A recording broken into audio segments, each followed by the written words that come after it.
Hi folks, this is Vince with Dad's Gaming Addiction, and today we're going to quickly check out Arboretum. It's a card game for 2 to 4 players for ages 8 and up, and the average play time is about 30 minutes. So what is Arboretum? Well, the name basically says it all. Each player is going to have their own Arboretum. They're going to be laying down cards to said Arboretum, and the player that can do it the most efficiently will earn the most points and win the game. So without further ado, let's take a quick look at the components and see how the game is played. Alright, components and game setup. You've got a deck of 80 cards and a score pad. The deck consists of 10 different colors numbered 1 through 8. So 10 colors, 8 numbers, do the math, that's 80 cards. At the very beginning of the game, what you're going to do is, well, figure out how many people are playing, because that determines how many colors you're going to take out of the game. So these are all of the cards that I took out of this example because I'm only playing a 2-player game. There's 1 color, there's 2 colors, 3 colors, and 4 colors. So 4 colors are being taken out of this 2-player game. And again, this is just for example purposes, mind you. But once you take out the required number of cards, you're going to shuffle the deck up. Each player receives a hand of 7 cards, and then you're going to flip 1 face up from the deck for each player to start their own discard pile.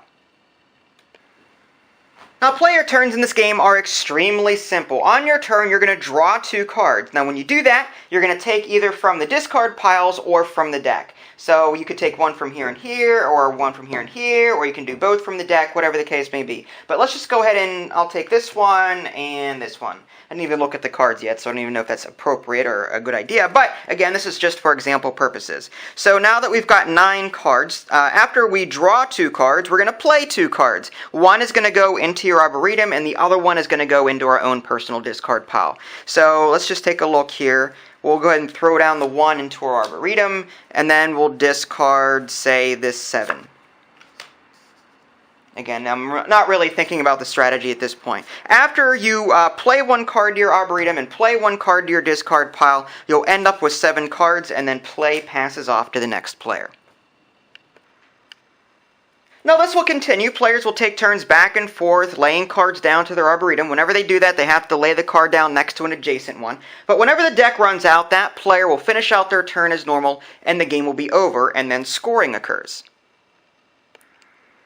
Now, scoring is probably the hardest part about this game. What you're going to have to do is go through each tree on your score pad, and first you have to figure out who has the right to score that tree. So only 1 player will be able to score a particular tree. The other players will not be able to. To determine who can score a particular tree type, they need to look at what remains in their hand. Whoever has the highest sum value of that particular tree in their hand will earn the right to score 1 pap on their Arboretum. So for example, if I were going to score, let's see here, the lilac, okay, I'd take a look at my hand and I'd announce to everyone, look, I have 5 in my hand with the lilac. Does anyone have higher than 5? If my opponent says, yes, I have higher than 5, then I cannot score the lilac that happens to be on my Arboretum at that point in time. My opponent will earn the right to score it, he'll earn points for it, write it down, and that's it. I lose my opportunity to score on that particular color or that tree type. Now, if no one has any cards of that particular tree type in their hand,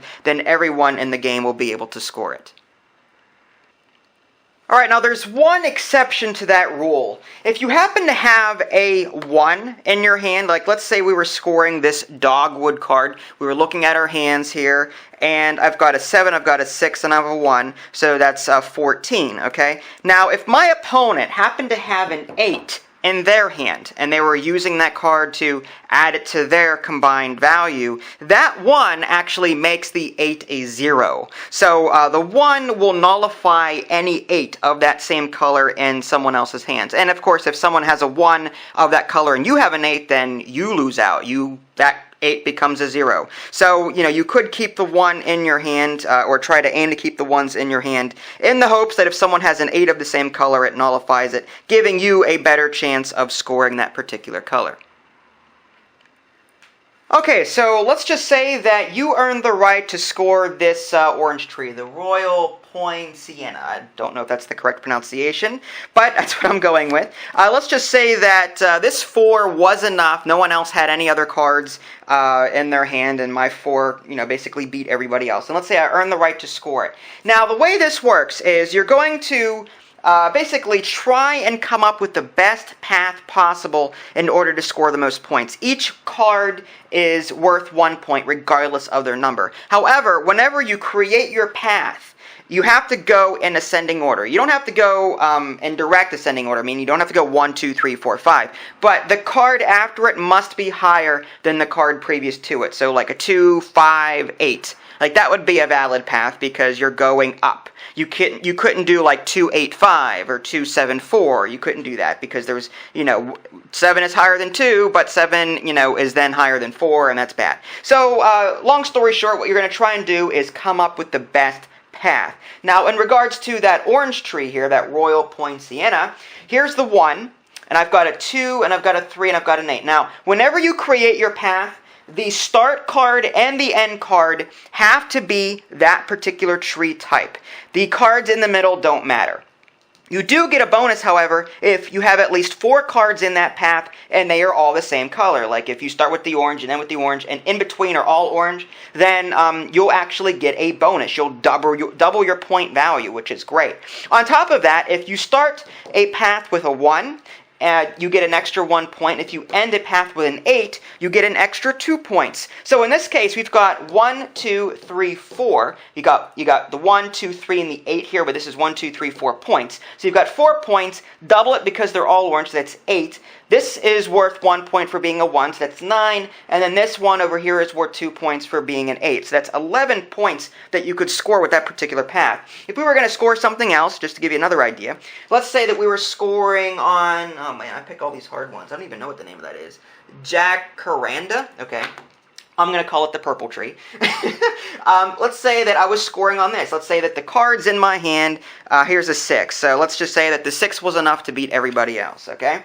I earned the right to score that path. So I'm going to try and come up with the best path possible. So I've got a 1, I've got a 2, I've got a 4 here, I've got a 5, and I've got an 8. So most of them are purple, but not all of them. I couldn't do like 1, 2, 1, 5, 8 because this 1 is lower than this 2. Again, you have to go up. In terms of number and value. So we could do like 1, 2, 4, 5, 8, and we could score that. Let's say that we were scoring on, I don't know, the red tree, the maple here. I can pronounce that, luckily. If I couldn't, then we'd be all in trouble, right? So let's just say I was scoring the maple. Let's say that I had enough maple in my hand. Well, I don't have any, but let's just say I did. If I had enough maple in my hand and beat everybody else and I earned the right to score it, I'd try and find the lowest maple tree here. And then, okay, so that's 4. Now I've got a 5 here. Okay, here's a 6, and here's a red 5. So I have to end with a card of that color and start with a card of that color. So I couldn't do like, I could try to like arrange it so I could come at it from the back, maybe. So I could end on the 6, because here's a 5. If I wanted to try and include the 5, I'd have to come at it from like this way or something. But based on the way the numbers are laid out, it's not going to work, because I got a 4, I've got a 5, that's higher. But if I come down here to try and go around, this is a 1, and the 1 is not higher than 5, so that's not going to work. Trying to go around the long way, you've got 4, you've got a 2, so this 2 is not higher than 4. So I'm basically forced to go straight across. So I've got a 4, I've got a 5, and I've got a 6. That's in ascending order. That's okay. I'm just going to have to miss out on the fact that I can't score this, even though it's a maple. So that's 1, 2, 3 points. So nothing too fancy there. If I were to score this oak, you've got a 2 here and a 4 here. I've only got 2 oak on the board, so these 2 have to be the start and end cards. There's no if, and, or buts about it. So we can do like 2. Now this is a 7. So could I even score this card? No, because 7 is higher than 4, so we couldn't go 2, 7, 4. If we go down and around, we can't, because this is a 2, and this is not higher than a 2. 2, 6, 5, 7, no, not going to work either. So we really wouldn't be able to score that, would we? I mean, there's no start, there's no way to get from the start card to the end card. So even if we earned the right to score oak, we wouldn't really be able to do much with it. So how you lay your cards down here will ultimately determine how many points you earn at the end of the game. And then once all of the trees are basically scored, you're going to go ahead and total your total score, and then whoever has the most at the end of the game will win. Okay, so there you have it, a very brief look at Arboretum. It's important to stress that I did not cover all of the rules found in the manual. This was just to give you a general overview so that you could see how the game was played. I may have missed a rule or two with regards to scoring, but hopefully you get the idea. As far as what I thought, first off, the game is very pretty. These cards are just fantastic to look at. Very colorful, the art is fantastic, the quality is good, just everything about this game from a component standpoint is excellent. The gameplay, very easy. It's very easy to play. Pick up 2 cards from somewhere, play 2 cards, one goes into your Arboretum, one goes into your discard pile. That's it.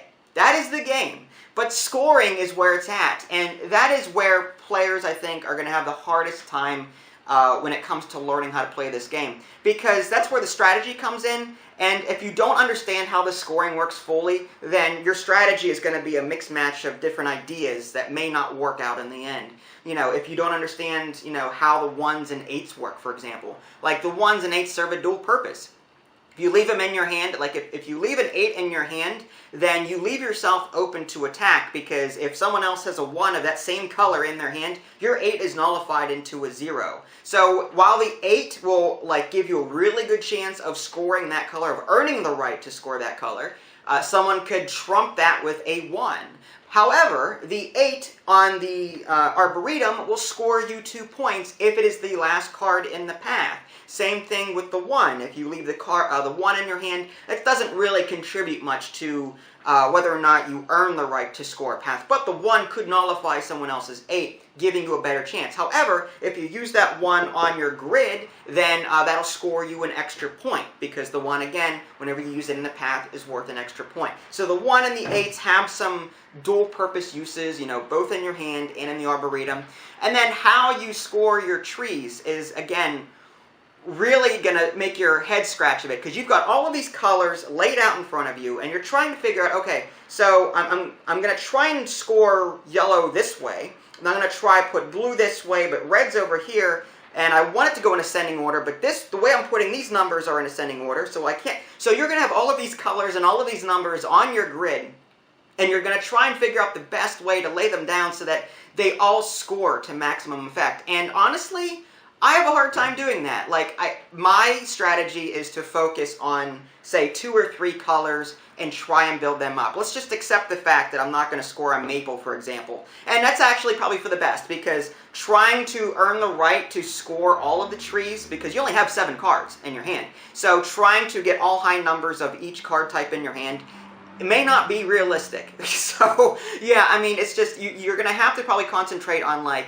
3 or 4 colors, or, you know, maybe even 2 and 3, and just try and come up with the most efficient paths, like laying down cards in such a way to where they go in ascending order, so that at the end of the game, they score to maximum effect. But at the same time, while you're doing that, you need to make sure that you keep enough cards in your hand of that card color so that you earn the right to score it. You might have the best path in front of you for a particular color, but that's going to mean jack if someone else has the cards to earn the right to score that tree, and then what are you left with? Nothing.